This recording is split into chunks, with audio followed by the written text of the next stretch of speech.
Sebelum memasuki sesi materi, izinkan saya membacakan profil singkat narasumber kita hari ini. Narasumber kita adalah Dr. Wira Febrisandi Irsan, spesialis anak. Dr. Wira merupakan dokter spesialis anak yang saat ini tergabung dalam tim kardiologi anak di RSAB Harapan Kita. Dr. Wira memiliki pengalaman dalam penanganan penyakit jantung bawaan pada anak, ekokardiografi, serta paparan tindakan intervensi kardiologi pediatrik. Untuk itu, tanpa berlama-lama, mari kita dengarkan paparan inspiratif mengenai bagaimana kita dapat membangun pola pikir yang adaptif dan menumbuhkan semangat belajar secara berkelanjutan. Kepada narasumber kita hari ini, Dr. Wira Febrisandi Irsan, spesialis anak, kami persilahkan untuk menyampaikan materi.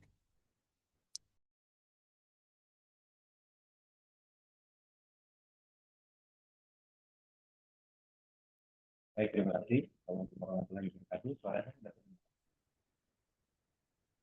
Terdengar, Dok? penting ya.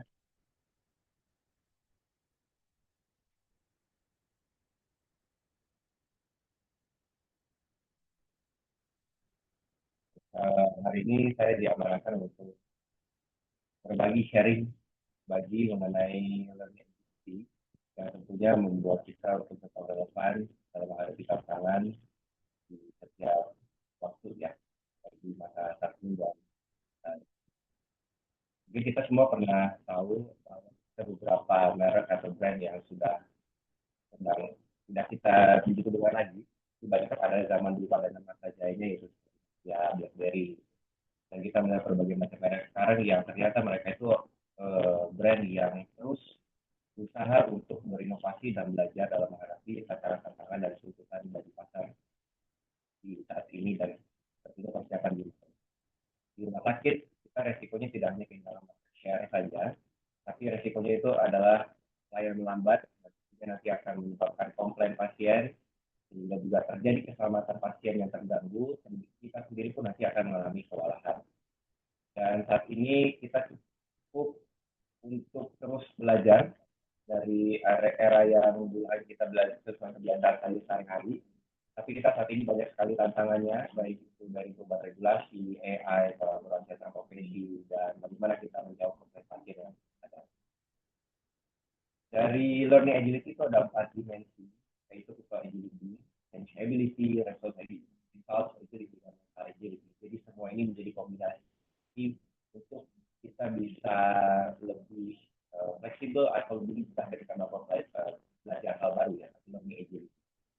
Agility ini sendiri mengenal diri dengan baik, dan kemudian kita juga belajar dari pengalaman-pengalaman yang telah kita alami, baik itu menyenangkan maupun yang tidak menyenangkan, dan kita belajar dari itu dan membuat rencana apa yang ingin kita rubah. Dan dari sini kita akan masuk ke accessibility, itu apa sih yang kita tidak tahu sebelumnya, dan kemudian dari yang kita tidak tahu itu atau kesalahan kita yang sebelumnya yang kita lakukan, kita mencoba mencari ide baru apa yang kita bisa pelajari sehingga kita bisa menjadi baik.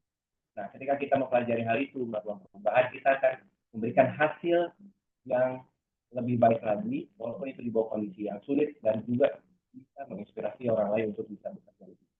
Tapi untuk melakukan itu semua, kita perlu tetap kuat ya dalam menghadapi kompleksitas atau misalnya ketidakjelasan, dan tetap maju untuk melakukan perubahan.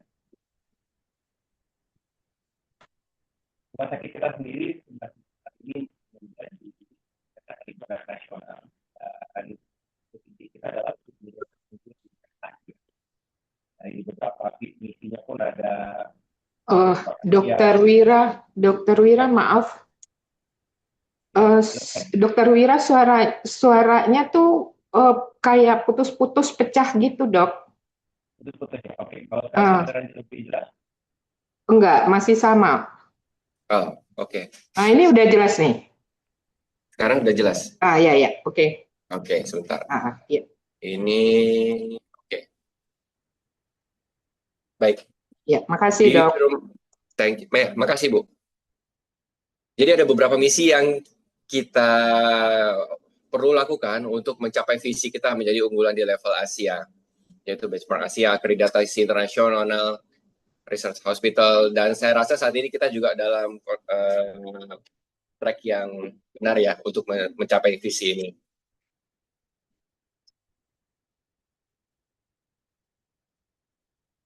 Ya,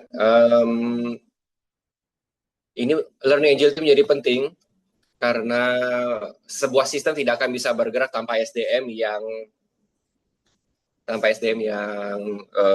memiliki visi yang sama atau memiliki kompetensi untuk mencapai visi itu. Sehingga kita dituntut untuk terus belajar dan beradaptasi. Sebagai contohnya dulu kita untuk pendaftaran mungkin sekitar 20 tahun lalu ya, datang pagi antre fisik di loket, kemudian sekarang kita sudah bisa daftar ambil antrian di HP, dan real case-nya kita juga sudah ada mobile JKN. Kemudian juga untuk konsultasi dokter yang dulu hanya harus tatap muka, sekarang kita sudah bisa menjadi membuka layanan telemedicine secara resmi di klinik kita. Dan juga untuk perawatan pasien juga ada hospital at home. Jadi dari setiap masa itu terus selalu ada perubahan dan inovasi yang tujuannya adalah memberikan pengalaman nyaman untuk pasien-pasien kita. Dan tentunya kita tidak bisa mempertahankan yang kita sudah capai sekarang untuk menjawab tantangan di masa depan. Di masa depan ini kita akan menghadapi berbagai macam inovasi atau perkembangan yang tentunya berhubungan erat dengan perkembangan informasi dan teknologi. Salah satunya adalah AI. Nah, sehingga kita perlu mempelajari hal-hal yang baru. Nah, learning agility yang dibutuhkannya adalah terus mau belajar, dan yang paling penting adalah untuk membentuk komunikasi empatik yang jelas terhadap pasien. Ketika mereka merasa tidak puas atau memberikan rasa nyaman bagi pasien ketika datang ke kita, baik itu dimulai dari ketika mereka datang ke rumah sakit dengan senyum dari tim security atau tim cleaning service, kemudian dari administrasi, dokter, perawat, farmasi, hingga sampai pasien kembali keluar dari rumah sakit.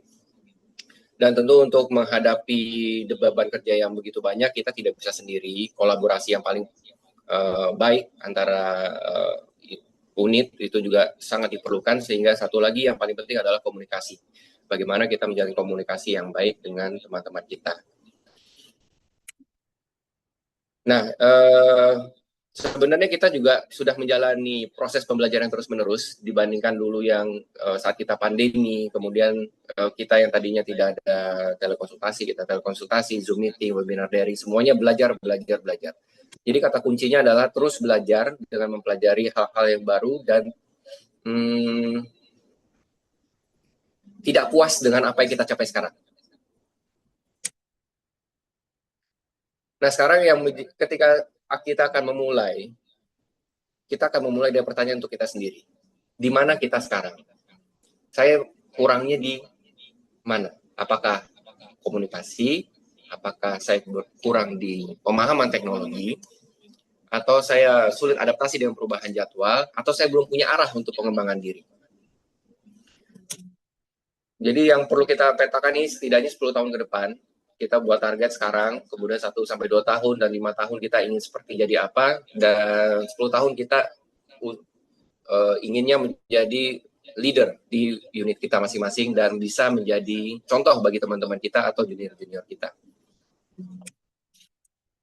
Ada beberapa lapisan yang perlu kita pelajari, yaitu fondasi pengetahuan. Tentunya kita dari dokter, patofisiologi, update ilmu, kemudian pengembangan ilmunya dengan spesialisasi atau subspesialistik atau fellowship, kemudian juga hard skill-nya bagaimana kita bisa mengintegrasikan pengetahuan itu dengan hard skill seperti sistem informasi, kemudian dokumentasi, penggunaan AI, dan soft skill-nya yang paling penting salah satunya adalah puncaknya itu bagaimana kita mengimplementasikan semua hard skill dan knowledge itu dengan soft skill melalui komunikasi empatik pada pasien dan keluarga, serta kolaborasi dan manajemen konflik. Ini ada beberapa masalah yang tentunya akan kita menjadi berpotensi untuk kita hadapi di masa depan ya. Dan masa saat ini sistem digital, komplain, koordinasi antar unit seperti tadi kita sudah bahas. Dan mungkin yang topik paling hangatnya adalah burnout. Bagaimana kita untuk bisa manajemen energi dan ketahanan diri tentu dengan support dari keluarga dan teman-teman. Salah satu yang mungkin kita bisa coba lakukan, jadi dimulai dari hal-hal kecil, dimulai dengan langkah kecil, hanya kita mulai belajar hal baru setelah kita mengidentifikasi hal yang ingin kita pelajari, Misalnya kalau saya dari bagian kardiologi, saya coba belajar dari awal itu topik ekokardiografi yang ingin saya pelajari apa, kemudian kita cari jurnalnya atau asosiasi yang berhubungan dengan topik yang ingin kita pelajari, kita baca 15-45 menit sehari, 3 kali sampai 5 kali per minggu, dan kita coba ulang-ulang lagi di 1 minggu, 3 minggu gitu. Dan salah satu hal yang paling penting dalam belajar adalah tidur yang cukup, karena di sini terjadi konsolidasi memori yang telah kita pelajari. Kita perlu aspek yang real cases, jadi kita belajar dari pengalaman sehari-hari yang kita hadapi. Kalau mungkin dari saya adalah pasien yang saya tidak ketahui tata laksananya, kemudian saya pelajari dengan fokus untuk topik tersebut, kemudian menjadwalkan kapan saya belajarnya, kita belajarnya, dan yang paling penting ini, salah satunya nomor 4 adalah mentorship, sejawat, dan dukungan keluarga. Yang saya syukuri sih, saya di PKIN HK ini dengan senior-senior yang luar biasa, memberikan contoh dan panutan, dan mengarahkan bagaimana dan apa yang harus saya pelajari. Dari situ kita bisa mempersingkat waktu kurva belajar. Kita bisa bertanya, kita baca, kita melakukan, kemudian kita minta feedback dari mentor kita, dari senior-senior kita, sehingga kita bisa mempercepat waktu belajar kita dan mempersingkat learning curve-nya. Dan yang paling penting juga adalah kolaborasi sejawat. Kita harus bisa bersama-sama membentuk critical mass ya, dengan teman-teman sejawat kita. Sebagai contoh, saya punya teman-teman yang luar biasa di KSM Anak dan dari KSM-KSM yang lain untuk bisa memberikan pelayanan yang terbaik bagi pasien kita. Tentu juga dengan perawat-perawat, administrasi, dan manajemen tentu tidak bisa lepas bahwa itu semua menjadi salah satu komponen penting dalam growing kita sebagai individu untuk memberikan dampak terhadap institusi dan pasiennya. Dalam proses learning ini tentu akan ada pressure, deadline, tuntutan.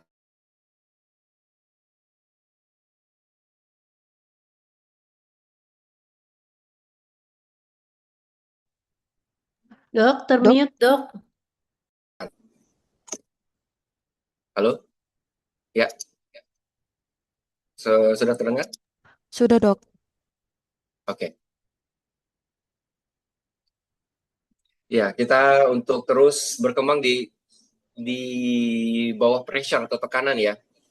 Misal kalau sebagai dokter atau kita sebagai rumah sakit deh, ketika kita menghadapi kasus yang komplain ya, sampai mungkin pada masalah hukum. Nah, di sini kita memang perlu tetap melakukan yang terbaik dan belajar dari peristiwa tersebut. Dan kita misalnya contohnya ketika ada suatu hal yang komplain pasien mengenai tata laksana, kita kemudian memberikan pemahaman kepada pasien, dan tentunya kita akan belajar pengalaman tersebut untuk memberikan pengalaman yang lebih baik lagi bagi pasien kita. Di RSCHB, di PKIN HK sendiri karena sudah ada banyak akses ya, dari Diklat kemarin juga dari Bu Radia memberikan informasi bahwa kita ada We Grow, we Research, We Speak, We Read, We Appreciate, dan Simulation Center. Jadi sekarang banyak sekali fasilitas yang kita bisa gunakan untuk terus belajar, sehingga kita bisa terus berkembang dan memberikan dampak terhadap institusi kita. Mungkin tadi juga sudah mempelajari skill baru, ini juga udah. Jadi yang paling penting tadi adalah cari mentor. Setelah kita mengidentifikasi masalah, kita cari mentor yang bisa memberikan arahan pada kita, kemudian juga kolaborasi dengan teman-teman sejawat atau teman-teman di unit yang berbeda, kemudian tetap bangkit walaupun kita belum berhasil. Sebenarnya apa yang kita dapat, kesan kita untuk bekerja di sini bagi saya pribadi aman ya, diberikan ya di semua untuk pelayanan yang terbaik yang kita berikan di depan, dengan menekankan kemampuan untuk terus belajar, adaptasi, berkembang. Nah, adalah tujuan kita, institusi juga sudah mempersiapkan semuanya. Apakah kita sudah siap untuk ikut bergabung untuk membuat dampak dalam perjalanan kita bersama di PKIN HK. Terima kasih. Assalamualaikum warahmatullahi wabarakatuh. Terima kasih kepada Dr. Wira atas pemaparan yang sangat inspiratif dan bermanfaat. Semoga materi yang telah disampaikan dapat memberikan perspektif baru bagi kita semua mengenai pentingnya memiliki kemampuan belajar yang adaptif dan berkelanjutan. Selanjutnya, kita memasuki sesi tanya jawab. Bagi Bapak Ibu yang ingin bertanya, dipersilakan menggunakan fitur raise hand atau dengan menuliskan pertanyaan di kolom chat. Mari kita manfaatkan sesi ini untuk berdiskusi dan memperkaya pemahaman kita bersama. Izin dok, ada pertanyaan dari Bu Nola. Apakah ada suatu indikator atau ukuran untuk melihat bahwa suatu organisasi mempunyai SDM dengan learning ability yang baik? Ability yang baik. Kemarin saya baru baca itu ada sebuah kayak seperti determinasi. Sorry, suaranya kecil lagi, Dok. Oke, kalau ini sudah Nah, jelas? sudah, oke. Oke. Ya, Bu Nola, ini kalau kemarin saya sempat baca itu ya, ada beberapa tools yang digunakan untuk menilai learning agility. Jadi, tapi saya belum baca sepenuhnya, bagaimana belum bisa memahami sepenuhnya ya bahwa tools ini bagaimana digunakan untuk menilai SDM. Tapi salah satu yang mereka tujuannya itu untuk menilai eksekutif manajemen dan SDM. Mungkin nanti kita bisa cari bersama lagi, Bu. Ya, karena gini Dok, ini topiknya sebenarnya saya sangat tertarik sekali dengan topik ini ya. Karena banyak hal atau banyak perusahaan atau saya sebutnya institusi deh, mau rumah sakit mau apapun. Kalau kita terlambat atau kita tidak mempunyai learning agility yang baik itu kita pasti akan ketinggalan. Dan kalau kita belajar dari Nokia tadi sebagai contoh dokter, itu kan mereka terlambat dan udah nggak bisa nyusul lagi. Kenapa? Karena mereka nggak punya lagi sumber daya yang sudah bisa ngejar itu, gitu. Nah, jadi kalau kami melihatnya bahwa kita harus bisa mengukur bahwa teman-teman kita ini sudah mempunyai learning agility yang baik atau belum, gitu. Bahwa mereka dari sisi kedokterannya itu sudah semaju apa mereka belajar atau juga melihat dari kejadian yang sehari-hari tadi kan salah satu pilarnya kita lihat dari yang real ya sehari-hari gitu. Nah, jadi kalau misalnya ada satu ukuran yang bisa kita lihat itu akan lebih baik. Jadi jangan sampai terutama RSAB ya, jangan sampai kita juga terlambat. Kalau kita ingat kemarin salah satu pesan dari Ibu Dirut bahwa untuk di gedung baru itu kita nggak boleh lagi berpikir bahwa kita akan memindahkan gedung lama ke gedung baru gitu.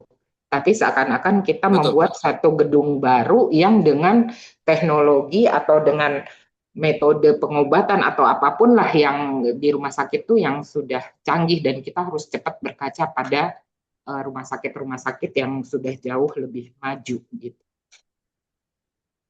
Ya, mungkin yang bisa saya jawab ketika kita mengatakan atau menilai learning agility, misalnya kita dari yang dari kepala ruangan atau dari senior, dari dokter-dokter yang ada ya, kita akan bisa menilai apakah sudah ada perbaikan dari kesalahan yang sebelumnya sudah terjadi. Mungkin itu secara unit. Apakah dia bisa memperbaiki dirinya dengan situasi yang sebelumnya? Apakah keilmuannya sudah perbaikan, skillnya sudah perbaikan? Artinya dia sudah menunjukkan bahwa kemampuan untuk belajarnya baik. Karena untuk bisa melakukan perubahan dengan kemampuan belajar, perubahan dari yang sebelumnya dia belum bisa menjadi bisa, yang menjadi salah satu penghambat adalah ego, merasa hebat, merasa bisa, dan merasa sudah biasa seperti ini, sehingga dia merasa tidak nyaman untuk melakukan perubahan. Karena ketika kita berada di comfort zone, artinya kita comfort zone, kita sudah terbiasa dengan hal yang sudah kita biasa lakukan, kita akan mengalami downgrading. Karena kita akan ketinggalan dengan inovasi atau zaman yang terus berubah ya.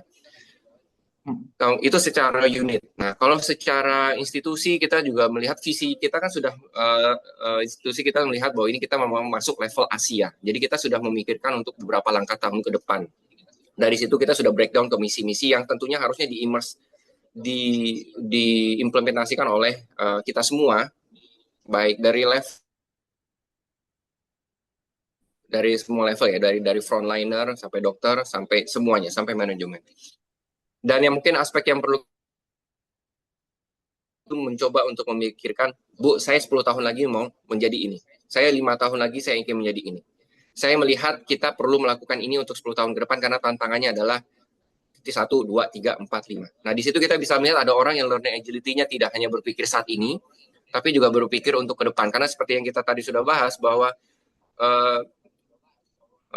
kemapanan kita saat ini tidak menjadikan kita untuk berpuas diri, tapi untuk mempersiapkan diri kita untuk 10 tahun ke depan mungkin. Iya, betul. Setuju dok, setuju. Oke, terima kasih dok diskusinya. Ya, terima kasih Bu Nola. Terima kasih Bu Nola atas pertanyaannya. Selanjutnya dari Mbak Febri SDM. Pagi Dokter Wira, apakah ada momen ketika Dokter Wira belajar sesuatu dari orang yang lebih muda, junior, atau bahkan pasien yang akhirnya memberikan pelajaran berharga bagi dokter? Kan belajar bisa dari mana saja ya dok? Terima kasih. Oh ya, bisa. Bahkan junior pun bisa memberikan asupan. Kalau bagi saya gini ya, tidak ada kebenaran yang hakiki. Kebenaran itu hanya milik Tuhan ya. Kalau bagi saya pribadi, dan saya banyak sekali juga junior-junior saya yang lebih hebat-hebat juga dari saya. Ada yang mereka researcher, ada yang bahasanya lebih bagus, ada yang clinical judgment-nya lebih bagus. Jadi saya belajar dari semua, dari mentor, dari senior, dan dari junior. Saya rasa, dan bahkan dari pasien. Dari pasien mungkin kadang-kadang ada yang membawa jurnal yang baru atau membawa pertanyaan yang menurut saya kayak penuh intrik ya. Kayak saya ada ingat sekali itu pertanyaan mengenai ibunya datang dengan anaknya berdebar-debar dengan membawa smartwatch-nya sebagai salah satu acuan. Saya rasa itu it's okay, karena itu sebuah usaha ibunya untuk mencari jawaban. Apakah anaknya memang berdebar-debar, nadinya cepat atau tidak. Tapi di sini kita, kalau saya mencoba melihat peran kita sebagai rumah sakit, sebagai dokter, yang mencoba untuk mengadvokasi informasinya apakah sudah cukup atau tidak, kita coba searching bersama apakah memang alat itu valid untuk melakukan pemeriksaan nadi. Walaupun memang dari pabrikannya bisa melakukan itu. Tapi kita coba baca risetnya, kita baca bareng waktu itu bahwa untuk anak-anak itu tidak valid. Sehingga kita bisa memberikan pengalaman yang di luar experience beyond clinical desk gitu loh. Jadi pengalaman yang kita bisa berdiskusi, memberikan jawaban dari pertanyaan pasien. Mungkin itu. Terima kasih Dokter Wira. Baik, selanjutnya terima kasih dok, materinya ingin bertanya. Menurut dokter, apakah learning agility merupakan kemampuan yang dapat dilatih oleh setiap orang atau ada faktor tertentu yang membuat seseorang lebih mudah memilikinya?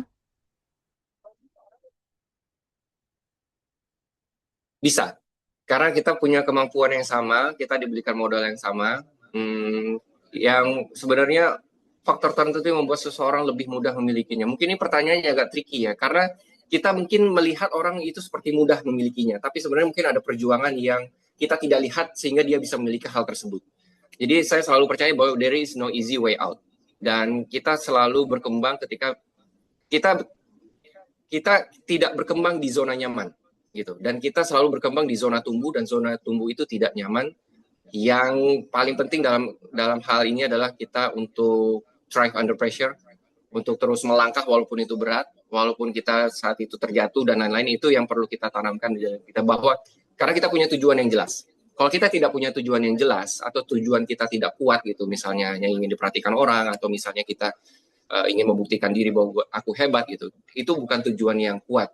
Tapi ketika kita punya tujuan untuk bisa memberikan potensi terbaik, karena ini rasa syukur saya di sini, saya rasa itu bisa membuat kita untuk terus melangkah gitu, walaupun itu tidak mudah.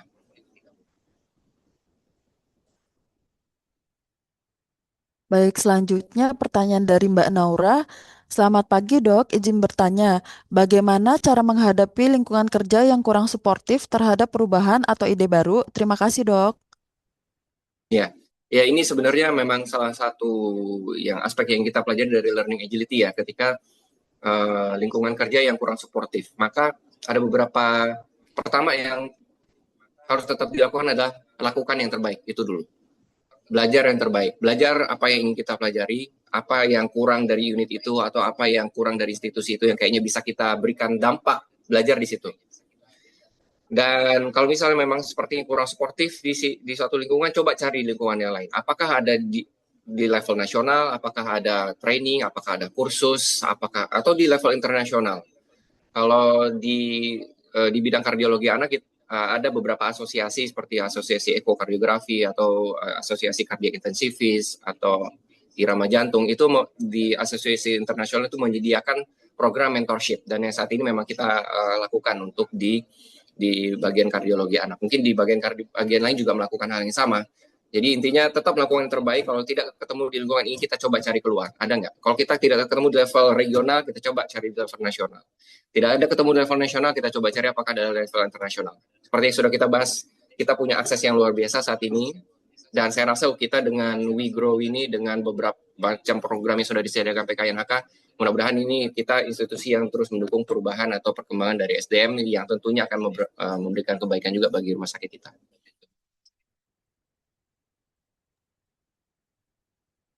Baik, terima kasih jawabannya, Dok.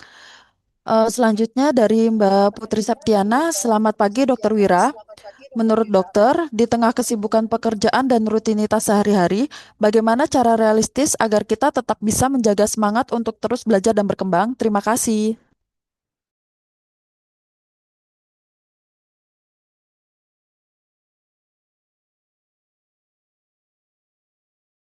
Aja ya, untuk tetap semangat dan terus belajar, kita kembali lagi ke tujuan kita, tujuannya apa. Begitu kita capek ya istirahat, tapi jangan berhenti. Gitu. Kalau saya. Dan dimulainya itu langkahnya kecil-kecil aja tapi konsisten. Belajar 15 menit, 10 menit sehari atau 2 kali sehari, atau kursus les bahasa baru gitu 2 kali seminggu. Mungkin yang kalau misalnya masih susah, kayaknya kita coba yang lebih ringan, mungkin dari YouTube banyak sekali kita aksesnya dan lain-lain gitu ya.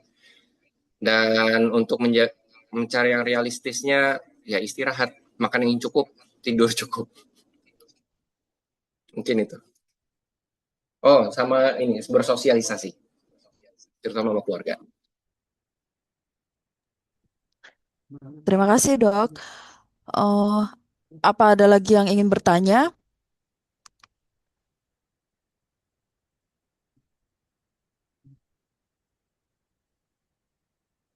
Jika tidak ada lagi yang ingin bertanya, mungkin untuk Dokter Wira boleh menyampaikan closing statement untuk WeGrow hari ini ya, Dok?